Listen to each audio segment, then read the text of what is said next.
with a departure from WWE and more. This is Wrestling Rambles. My name is John, and you're watching the Wrestling Report.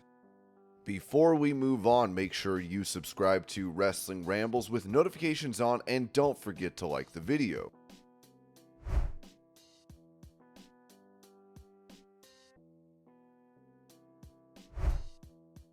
Speaking about the night he got injured in WWE recently, CM Punk said this during a behind-the-scenes vlog for the company. I was in a hotel room in Tampa the night that I got hurt, and I counted out the days. I got on the phone with the surgeon that night, and he said, 9 months. And I said, all right, I do it in 5. And he said, people have done it in 6. And then I counted out the days, and exactly 6 months was the 1st of August, today being the 3rd of August. And I said, okay, SummerSlam. And I wrote the return on there, and here we are.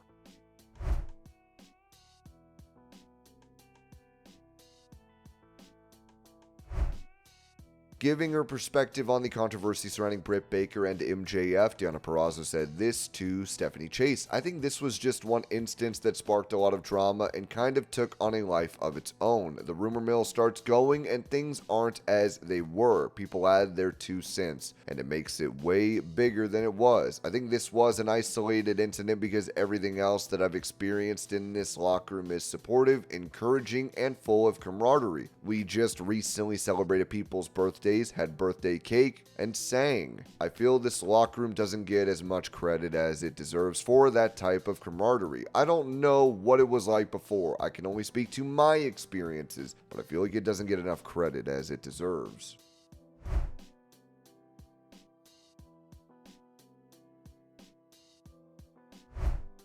Following the announcement of her divorce, AEW star Mercedes Mone would address her dating situation, saying this in her newsletter. My divorce hit the press this week. Like I said in a clip from my Money Talk show, it made me feel ready to be free to start this next chapter in my life and to solely focus on me. I can embrace my truths now and not have to hide that part of my life. And to those asking, no, I am not ready to start dating again, and I definitely cannot see myself dating anyone from a rival promotion. Right now, this year is the year of working and fighting. I want this year to be all hustle and all flow. I feel like when the right person comes to me, I'll know it. But right now, my head is just so focused on work at AEW, achieving what Tony Khan and I discussed, and all my goals.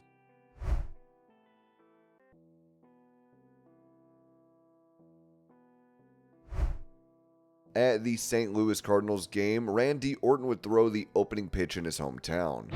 Here it comes. Right in there, thank you, Randy. This is part of the childhood growing up in Bronson. So I appreciate you. No doubt. Thank you. Have a good game. How was that? That was one of the scariest things I've ever done in my life. But it didn't hit the dirt, so we did good. Batting third.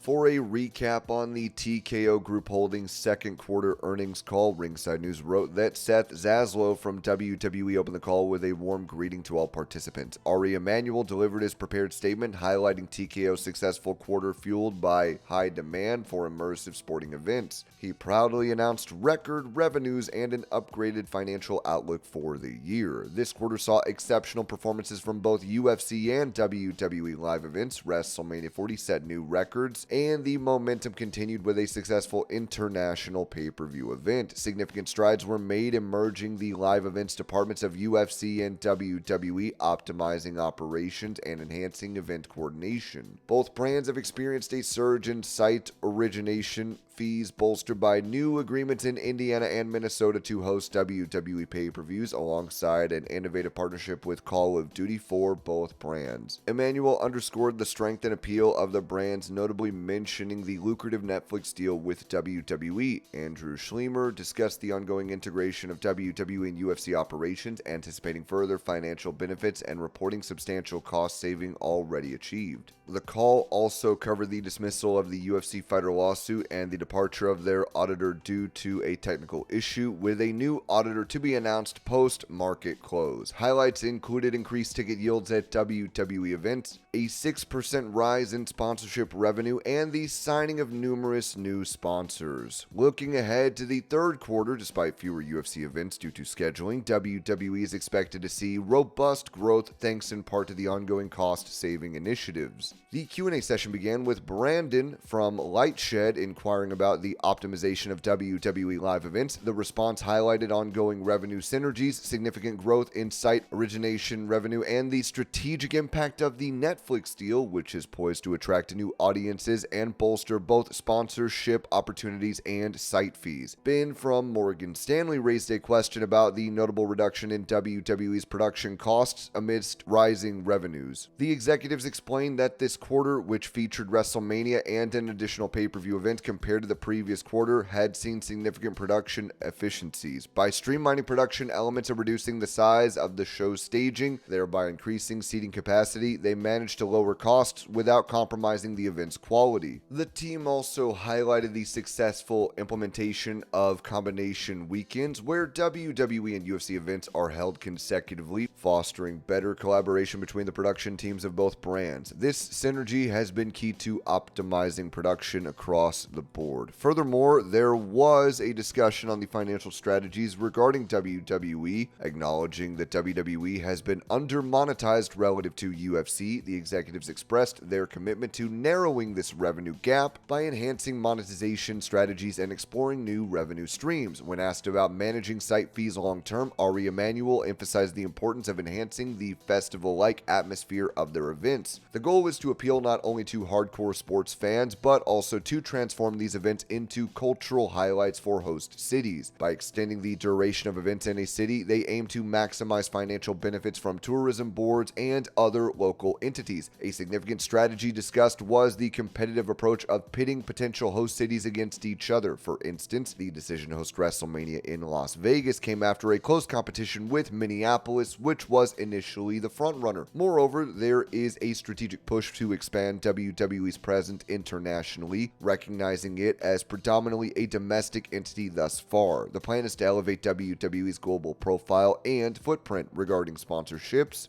The executives see no limits to how they can creatively engage and utilize sponsorship opportunities for both WWE and UFC. While they are committed to never undermining the brand integrity, they believe that their creative approach to sponsorships remains the only boundary. Nick Khan will announce more WWE short-form content in the near future. Netflix is now available in 170 countries, focusing on expansion and attracting new fans. They're planning an intensive marketing campaign aimed at engaging new audiences and growing their passionate fan base. Additionally, they aim to increase female viewership for the UFC. The market for premium content remains robust, as evidenced by the rights fees for the NBA and the French Open. Both WWE and UFC are strong contenders for linear and network TV, helping to reduce subscriber churn. Confidence is high regarding the renewal of UFC and WWE premium event rights, though timing is crucial.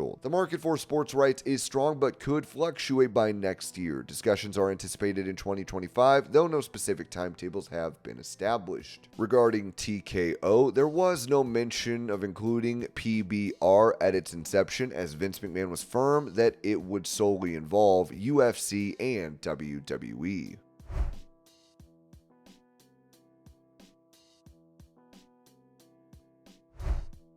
Giving the reason behind the creation of the NXT Women's North American title, Shawn Michaels told the Hall of Fame podcast, "We certainly saw the depth. We're always trying to get as much of our talent into the show and represent it as much as possible. I think we do a great job in NXT of having multiple storylines going on with all sorts of different talent, men and women. If you're going to apples for apples, you have a men's championship, you have a women's NXT championship, you have a men's North American. It only seems right to have a women's North American championship. As much as I joke, feminist icon HBK of all things, it seemed like a simplistic thing for us to do, especially given our depth. Not only does it make the sense in fairness but certainly from the depth standpoint, we could certainly handle it. I don't see that changing anytime soon. Our depth in both of our rosters, the women sometimes outshine the men in this respect. When you think about the sheer depth of it, I think it's because over the years, women's wrestling in WWE and all around the business has grown exponentially, as it should. Now, it's just getting on an even keel with the men's division. It's a wonderful thing. I think the health of the overall industry as a whole is doing fantastic.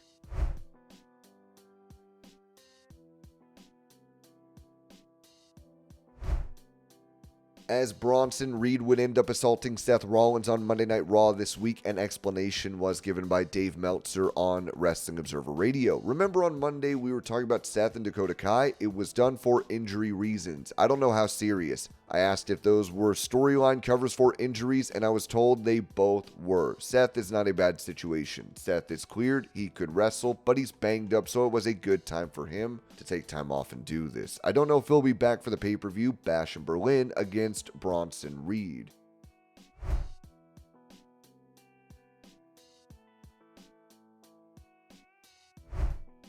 With AEW star Kenny Omega out of action due to diverticulitis, he underwent surgery for the condition back in May. Now, an update has been provided by Dave Meltzer on Wrestling Observer Radio. I don't even know if there is a date on when Kenny Omega will return. He's getting better, I know that. Yeah, he's been in the gym. I looked up the surgery that he had. Usually for a wrestler, it's about a 4-month recovery. So a lot of wrestlers push it and probably come back quicker. So that would be mid-September, but he didn't just have the hernia problem. He had a lot of different problems, but like I said, he is coming back. That's pretty much the word. I don't think it's like months and months away. I don't want to say this because I feel stupid saying it because he has not told me anything in this regard, but just the vibe I have is it'll be before the end of the year.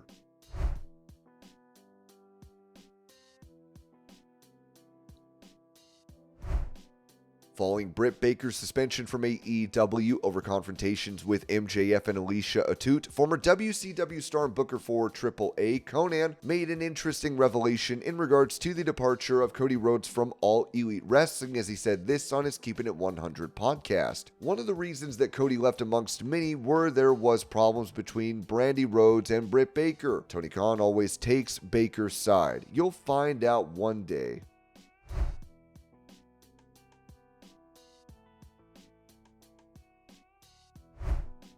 When it comes to the status of AEW star Ricky Starks, Ringside News noted that on the March 30th episode of AEW Collision, Ricky Starks appeared to sustain an injury during a tag team title tournament match where he and Big Bill faced off against Top Flight. This match ended up being his last appearance on AEW television, and he has been absent since then for reasons that remain unclear. According to Mike Johnson of PW Insider, WWE is interested in signing several All Elite Wrestling stars, including Ricky Starks. Johnson noted that multiple WWE sources have indicated there is certainly interest in several AEW talents whose contracts are nearing expiration or who have been off television for a while. Ricky Starks is among those mentioned, although there is no confirmation on whether WWE and Starks have engaged in discussions or how long the former AEW World Tag Team Champion's current contract with AEW has left. Dave Meltzer gave a reason as to why Starks has been absent from AEW, saying on Wrestling Observer Radio that they wanted him to turn babyface. He didn't want to turn babyface. They're not using him, Meltzer claimed. He then expressed his belief based on those he spoke to in AEW that there's an opinion Starks is WWE bound.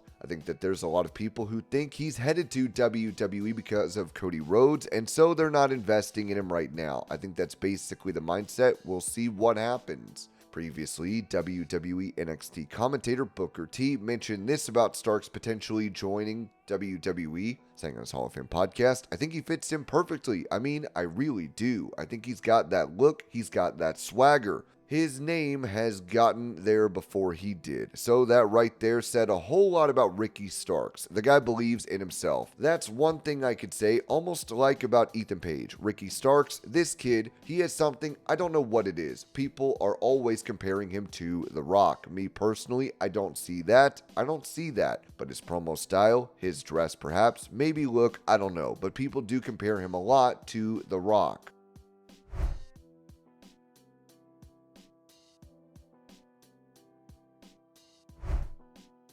Touching on the status of WWE star Bobby Lashley, Ringside News said, WWE is dealing with several intriguing contract situations, with some contracts set to expire and others being renewed. Fans are especially concerned about Bobby Lashley's future, as there are signs he might be preparing to leave WWE once again. With his WWE contract nearing its end, there have been updates regarding his potential status with AEW. Lashley sustained an injury during training earlier this year, and he was pulled from the King of the Ring tournament. He has not been seen on WWE television since he and fans started wondering about his status with the company. It was then reported that Bobby Lashley's contract was going to expire this month. According to Fightful Select, Bobby Lashley's WWE contract will be up this weekend. It was then noted by sources within WWE during SummerSlam weekend that Bobby Lashley might be leaving the company, with no creative plans for him moving forward. Since news of his contract status emerged, Lashley had been discussed backstage at AEW. However, no formal offer has been made yet, as he is still under contract with WWE.